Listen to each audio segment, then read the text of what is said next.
গুলিস্তানে হাসনাতের গাড়ির সঙ্গে আরেক গাড়ির ধাক্কা, চাপা দেওয়ার চেষ্টার অভিযোগ সার্জিসের। গতকালকেই আমরা একটা খবরে দেখলাম, সেটা হচ্ছে চট্টগ্রামে হাসনাত সার্জিসের গাড়ির ট্রাকের ধাক্কা। মানে একের পর এক বিপদ তাদের দিকে আসছে। সেই বিপদ থেকে কিভাবে তারা কি বলছে, কি বিস্তারিত জানালো একটু জানি। প্রথম আলোর খবর। রাজধানীর যাত্রাবাড়ি গুলিস্তান ওরাল সড়ক থেকে নামার সময় গুলিস্তানের টোল প্লাজা এলাকায় বৈষম্য বিরোধী ছাত্র আন্দোলনের আহ্বায়ক হাসনাত আবদুল্লাহকে বহনকারী একটি গাড়ির সঙ্গে অন্য একটি গাড়ি ধাক্কা খেয়েছে বলে জানিয়েছে পুলিশ। এ নিয়ে সামাজিক যোগাযোগ মাধ্যম ফেসবুকে একটি পোস্ট দিয়েছেন জুলাই শহীদ স্মৃতি ফাউন্ডেশনের সাধারণ সম্পাদক সার্জিস আলম। ওই পোস্টে তিনি হাসনাতের গাড়িতে পেছন থেকে আবার অন্য গাড়ি দিয়ে চাপা দেওয়ার চেষ্টা করা হয়েছে বলে অভিযোগ করেন। আজ বৃহস্পতিবার সকালে ঘটনা ঘটে বলে পোস্টে জানান সার্জিস আলম।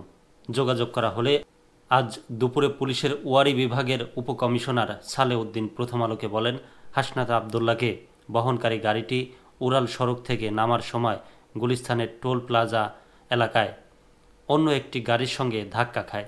দুটি গাড়ি জব্দ করা হয়েছে। এ নিয়ে দুপুরে ফেসবুকে একটি পোস্ট দেন সার্জিস আলম। ওই পোস্টে তিনি লেখেন, চট্টগ্রাম থেকে গতকাল রাতেই অন্য গাড়িতে ঢাকায় ব্যাক করলাম। পথে হাসনাতকে কুমিল্লার বাসায় নামিয়ে দিয়ে আসলাম। এখন শুনছি সকালে কুমিল্লা থেকে ঢাকা আসার পথে হাসনাতের গাড়িতে পেছন থেকে আবার অন্য গাড়ি দিয়ে চাপা দেওয়ার চেষ্টা করা হয়েছে। এসব ষড়যন্ত্র করে আর কয়জন হাসনাত মারবেন? মনে নাই সেই অভ্যুত্থানের দিনগুলোর কথা? একজনকে যখন বুলেটের আঘাতে লাশ বানিয়েছেন তখন সেই জায়গায় অন্যজন দাঁড়িয়েছে, কিন্তু পিছু হটেনি। সার্জিস ওই পোস্টে আরও লেখেন, ঠিক একইভাবে এই হাসনাতকে মারলে হাজারো হাসনাত এখন দাঁড়িয়ে যেতে প্রস্তুত। এই নতুন বাংলাদেশের চলার পথকে অবরুদ্ধ করার দুঃসাহসও দেখাবেন না। এই তরুণ প্রজন্ম মাথা নোয়াবার নয়, আমরা মরতে শিখে গিয়েছি। We are open to be killed.